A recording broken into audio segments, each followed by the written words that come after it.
All right. All right. Well, daylight savings time has officially ended on Sunday. We all gained that extra hour of rest. So we should be feeling rejuvenated, energized, right? Yeah, I do. I do. That extra hour did me some good. And although I still technically kind of wake up the same time that I always do, you know what I'm saying? Before we fell back, I still somehow feel rested. All right, so, in case you didn't know, today is Tuesday. It's November 9th, 2021. And of course, we're here on another edition of Marilyn's Cafe Society Radio on YouTube. And listen, I don't know how things are going where you live, but in my neighborhood, I think the trees have finally gotten the memo.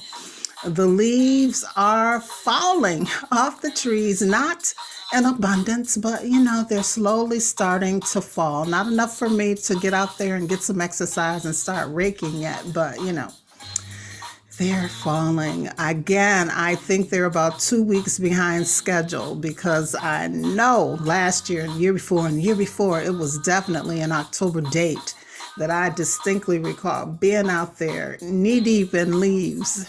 Well, that is before we had the branches trimmed, and now we don't get as many leaves as we did at one time, but nevertheless, I'm anxious to get out there. So I wish they would hurry up and complete the process before, we start really dipping into some colder temperatures around here. All right, enough of that. How are you? How's your week going so far? How was your weekend? I surely hope that it was a good one. I spent a lot of time, and I know people aren't used to folks talking about God and prayer and all of that, but I spent a lot of time, just quiet time in prayer over the weekend. There's just a situation that's been placed on my heart, and fervent prayer availeth much is what I believe. And so I spent time in prayer, and also, just on behalf of my own family and community and things of that nature. So it was a good weekend for me. And of course, this show is going to be a good show. We're going to do it like we always do. We're going to share some really good information for you. We're going to get into some business news and so much more. So hang on, everybody. Let's jump right into it. Of course, starting with our latest coronavirus update. And as of around noon today, according to John Hopkins, globally, we've hit about 250 million, 0.6 million, 250.6 million COVID-19 cases.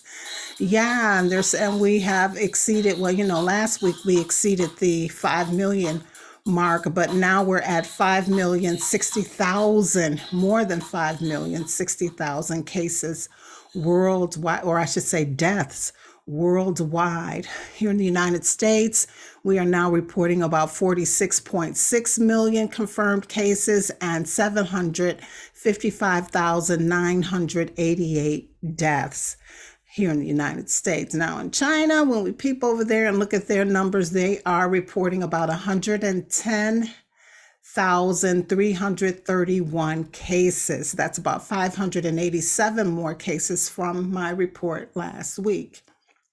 And of course, their deaths are remaining at 4,849. Amazing, amazing to me, truly amazing. All right, in other COVID-related news, last week we talked about returning to work realities, right? As of course we prayerfully approach based on what I'm reading, is considered the endemic stage of this COVID-19 crisis. And so, with all of that in mind, I found a survey that was conducted in September of this year by the think tank group, the Conference Board. And so what they did was they took some 2,400 United States workers and, questioned them. And the results that they got based on their questions is that they found 42% of these participants said that they were worried about returning to in-person work due to their fears of contracting COVID-19 and or exposing their families to the disease. Now, of course, to help ease those concerns, we discovered that the Occupational Safety and Health Administration, also known as OSHA, has issued an emergency temporary standard. It came out just last Thursday that forces covered private employers to immediately send home any employee who receives a positive COVID-19 test, regardless of their vaccination status. Now, note that this rule does not require businesses to do any contact tracing, like, reaching out to employees who may have been exposed to that person. Now, of course, we all know that companies that care about their employees will notify them anyway, even though OSHA doesn't require it.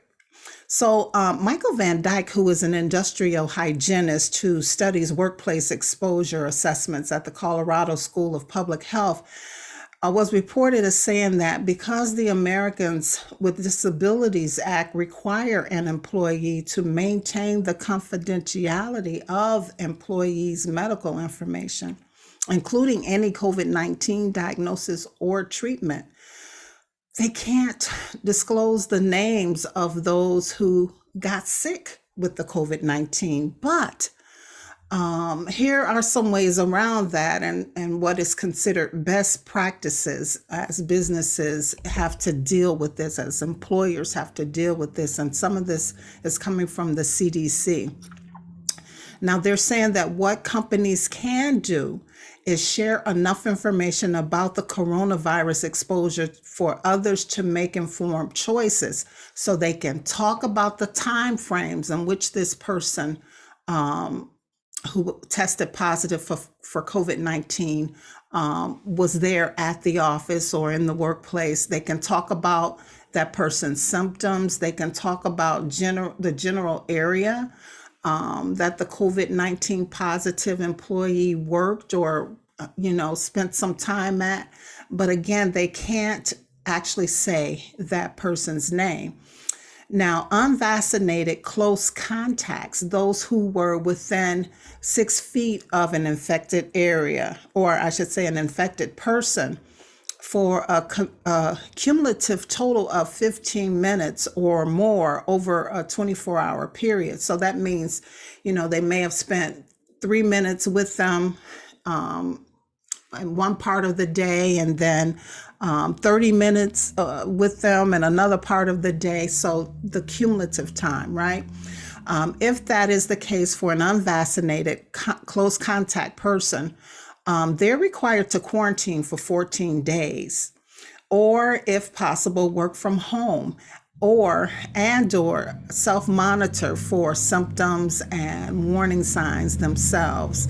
And so, once the employer starts to share this information, other employees can figure out, what vicinities they were in at what time frames, and know if in fact they may have been exposed. Now, those who are exposed or are confirmed to have been exposed, but are fully vaccinated, it's being reported that they don't have to quarantine, but they should get tested within a 5 to 7 day time frame after the exposure, even if they don't have symptoms yet. But they should still be required to wear a mask indoors, anywhere they go, particularly in the workplace, for the next 2 weeks or until they get the negative COVID-19 test result.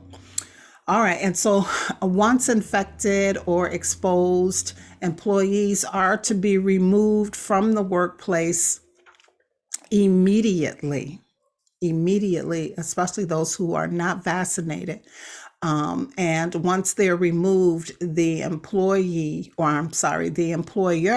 should then take on the task of cleaning and disinfecting the entire work site. Now, this again is coming from the CDC and their guidelines, and it's, kind of extensive. So if you're an employer or a manager, or you want to tell your company about this, you just reference them to the CDC guidelines for a workplace exposure. Again, and they could not have expressed this enough, but the key is to immediately notify your workforce. It's very critical that you immediately notify your workplace and your workforce of anyone who has tested positive for COVID-19. And again, run down that checklist of the time frame, the areas in which that person spent time, and so forth. And, prayerfully, people will be able to assess and determine whether or not they may have been exposed to that person. All right, everybody. I hope this helps. I know it's, it's a tricky time and it's all trial and error, but it looks like, based on numbers, that we are kind of on that downward trend in the number of cases and even deaths. So having said all of that, we still must continue to stay safe and protected, right? Wear your mask and continue to do that 6 feet social distancing in the mean and between time. All right. Well, let's move on into some business news and government news in this case. Well, now that the infrastructure bill has passed, everybody's been celebrating that. The focus is back on the Build Back Better plan. And so President Biden recently indicated that he's sure that the House of Representatives will approve the bill next week. However, I think a hiccup is going to occur, and that's going to arise in the Senate once it hits the Senate, where Senate Democrats Joe Manchin and Kristen Sinema will oppose certain key provisions of that Build Back Better plan. And so House, or I should say Senate Republicans also are pretty much expected to reject it altogether. Now, that remains to be seen, but here are some of the points of contention. The extension of child tax credit, which has already been reduced from initially becoming a permanent tax credit for parents to just becoming extended through 2025. And now, after more negotiations, it's just going to be extended for 1 year. So that's a disappointment to some. Also, paid family and medical leave, which has been reduced from, or I should say, reduced to 4 weeks from the initial proposal of 12 weeks. So when they first put this on the table, paid family and medical leave, it was 12 weeks, and after negotiations, it's now reduced down to 4 weeks.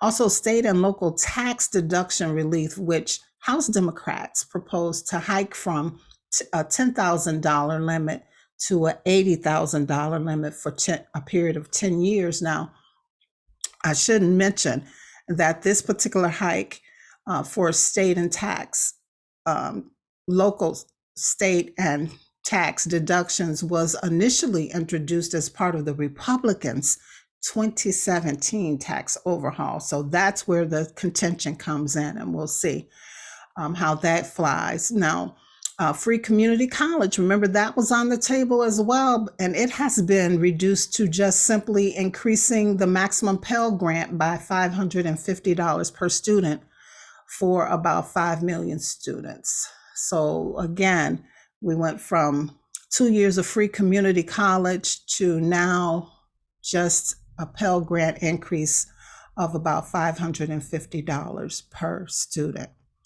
Immigration issues are a point of contention. Proposed reduction of electric vehicle tax credits are a point of contention. The Clean Electricity Performance Program, proposed housing investment and tax credits to help create more affordable housing, it runs at risk, and so much more. So we're going to continue to follow this and watch this, everybody. So stand by. We'll definitely keep you posted here at the Cafe Society.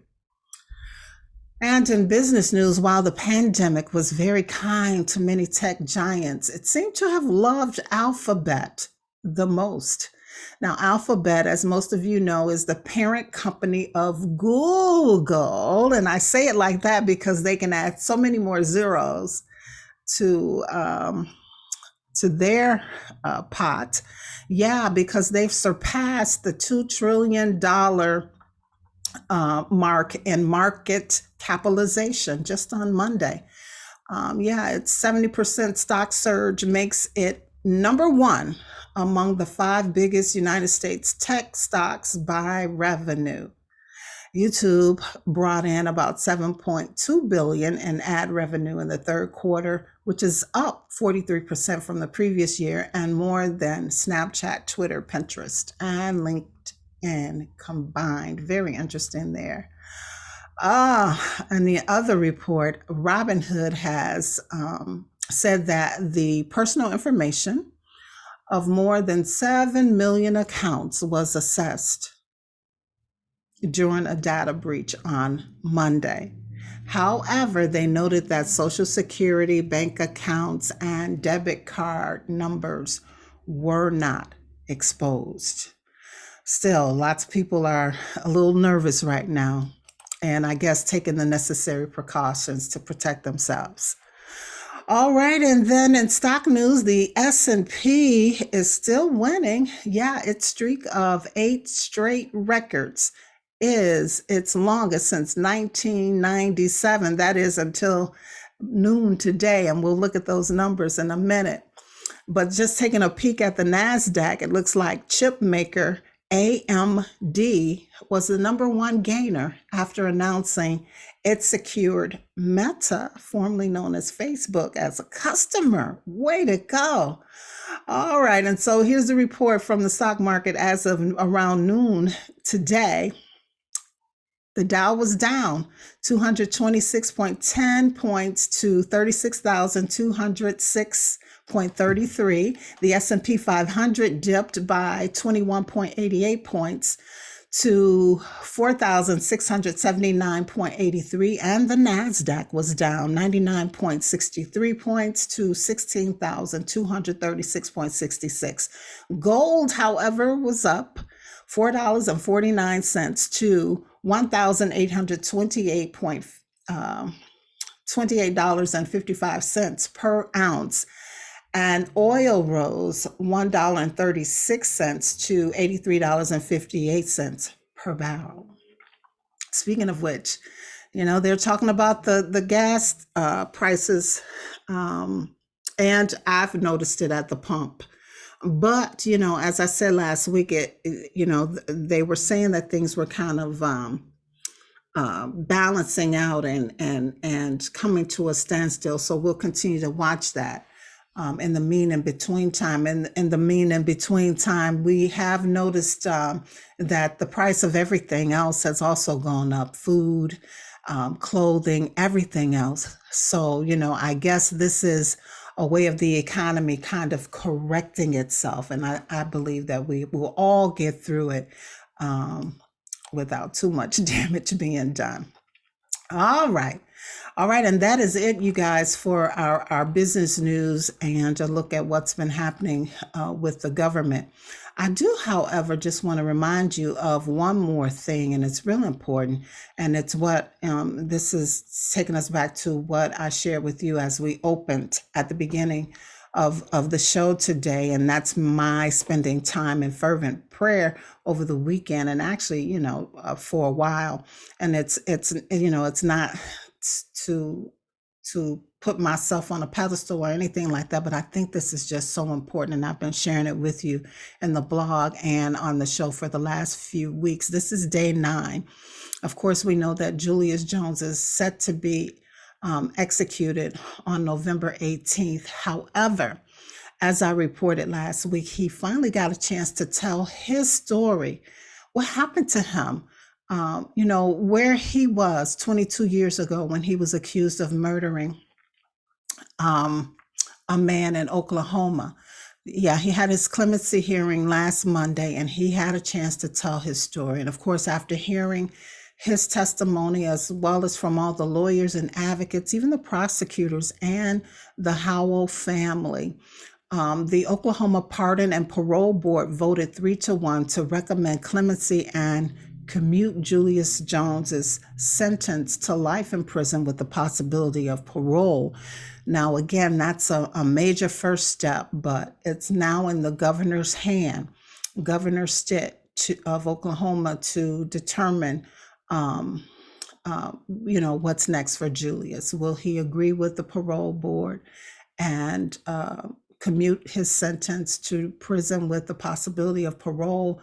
Will he give him time served and let him go free and save an innocent person's life? I highly believe that is what's going to happen, because it's just so clear. It's just so clear that Julius Jones is innocent of the murder, and certainly executing him is not, executing an innocent man is not the answer to the victim's family. The answer is to go get the person who is actually, responsible for the man's death. And so I ask you to go to justiceforjuliusjones.com, and there you'll get all the information, the updates, and the links that will connect you to the governor to ask him to save Julius Jones' life. And there's phone numbers and addresses that you can write. Again, this is day 9, so we need to save Julius' life, and we're asking you to do that. Again, justiceforjuliusjones.com. All right, and that is it, everybody. That's it for today's show. We'll be back on Thursday with more, but again, just to remind you of our February word for the month, it's trig, which means neat and smart in appearance. And of course, we do want to remind you that our next countdown to Christmas giveaway will be right before Thanksgiving Day, that Tuesday before Thanksgiving Day. So if you want your name in the pot to be considered or to have the opportunity to win the next prize, just shoot an email to me at producer@marilynscafesociety.com. And again, if you want to promote your business, your service, your product, your persona, or whatever you got going on, this is a great way to get some additional exposure, publicity, not just in supporting the countdown to Christmas giveaway, but just, and being a part of the show, a friend to the show. If you send an email to producer@marilynscafesociety.com, I can get all the information to you on that. Also, you can go to the website and get more information, the links to my social media and the blog. And of course, you can catch me right here on YouTube. Whenever, go back and check out some of the older shows. I think you'll like them, but be sure to like, subscribe, and share. And remember the email club if you want to start receiving those Monday emails from me, just one day a week, a couple sentences, 1 or 2, sometimes 3 sentences of inspiration, humor, motivation. Send your email to me at marilynscafesociety@yahoo.com. We'll definitely put all of this information in the comment section of this video on YouTube. All right. All right. And once again, I don't have what love is. Oh my goodness. I don't want to leave the mic. I was going to put my headphones off and run and get it, but we'll just go off the top and just say once again that love is freedom. Love is freedom. All right. And if you don't do anything else this week, everybody, be sure that you live, you laugh, and you love. As always, it's a pleasure and a privilege to hang out with you on another day. And I'll see you on the next show, which should be this Thursday, right here on YouTube, everybody. Peace. Be safe.